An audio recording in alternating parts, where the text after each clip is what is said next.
So welcome, Victor. We are excited to finally get to chat with you about Tripplo and what Tripplo does and essentially how it's really impacting the market, if I can put it that way. But firstly, let us talk about the industry broadly. Do you want to tell us about the logistics industry in South Africa and perhaps across the continent as well? Okay. Now, thanks, Wesley, for having me on the call. Really appreciate it, and we're looking forward to sharing a bit more about the industry and what Tripplo does. So basically, in logistics, there are four main types of services in logistics. You've got sea, air, rail, and freight. And road freight. And road is basically dominant, and it will be dominant for a long while. And actually, road is expected to contribute quite vastly to various economies. So, for example, in South Africa alone, about 10 to 15% of the GDP, based on research, actually goes into road freight.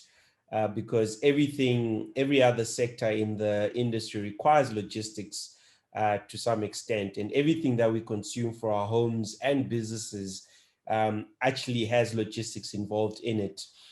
And it's actually estimated that South Africa alone spends about 580 billion rand a year just in logistics spend.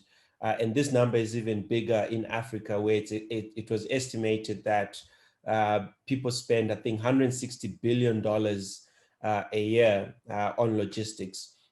So yeah, so with every sector requiring logistics, it just shows the importance of it. And with COVID having happened started last year, what you found was logistics was one of the only few industries that was left open, especially during hard lockdowns in basically most African countries. So it just shows the importance of logistics. However, you know, three key players inside. When I talk of now logistics going forward, I'm going to be referring more to road freight. But in road freight, three key players are needed to operate quite closely and coherently together. So you find you've got cargo owners. You know, these are people that manufacture cargo or that actually retail the cargo. Or you've got cargo brokers. They sit in between. You know, you find warehousing companies, and you find some large transporters that have warehousing facilities, etc., for cargo to be stored. And then you find transporters who actually move the goods from point A to point B. And sadly, across the whole continent, you know, there are massive, massive issues. You know, the whole industry is very inefficient.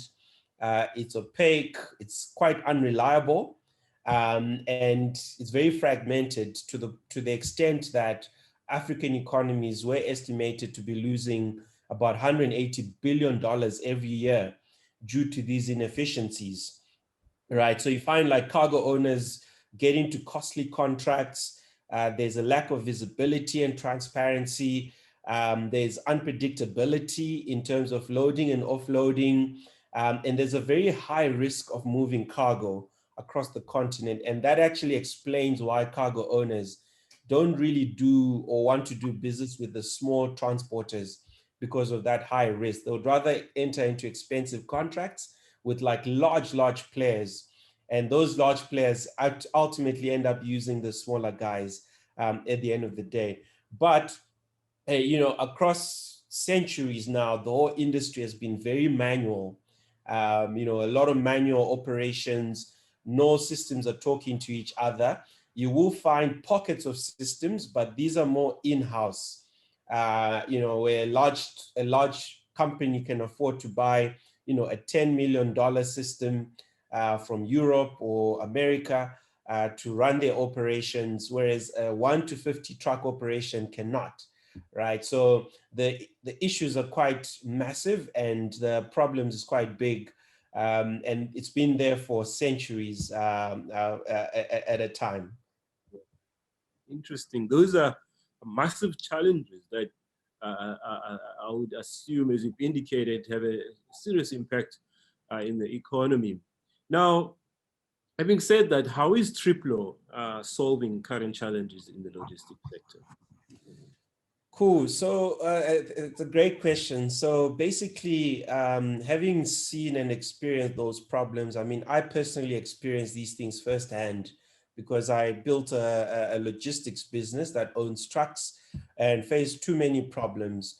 And as a result of that, saw that other people also had problems, cargo owners, cargo brokers, and many other transporters.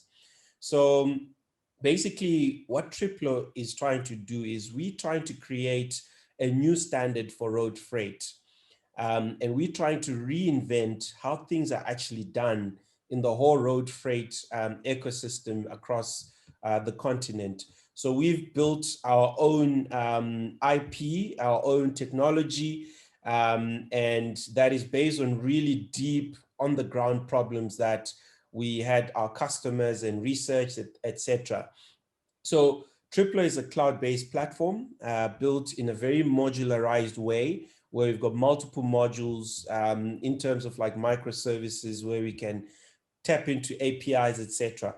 However, we do three key things for the industry. When I talk the industry, I'm speaking the transporter, cargo owner, and cargo broker. So the first thing that we do is we've got a marketplace that facilitates the safe and efficient movement of cargo. So basically, we can facilitate the movement of anything from 10 kilograms right through to an abnormal 80-ton load. So we can move anything short haul and long haul across the continent, basically. And we do, both bulk, break bulk, and small type cargo. So that's what our marketplace does, where it connects demand from cargo owners and cargo brokers, such as in the FMCG space or in the mining space that need their cargo moved. So we facilitate that. We provide the technology and the platform for that facilitation to happen. And we then match the cargo to a vetted and verified transporter who is very compliant. Then once that cargo is matched, we then do the second thing that our system does, which is to automate and optimize operations for transporters, etc., so that the trip itself, moving the goods from point A to point B, is as efficient and profitable as possible.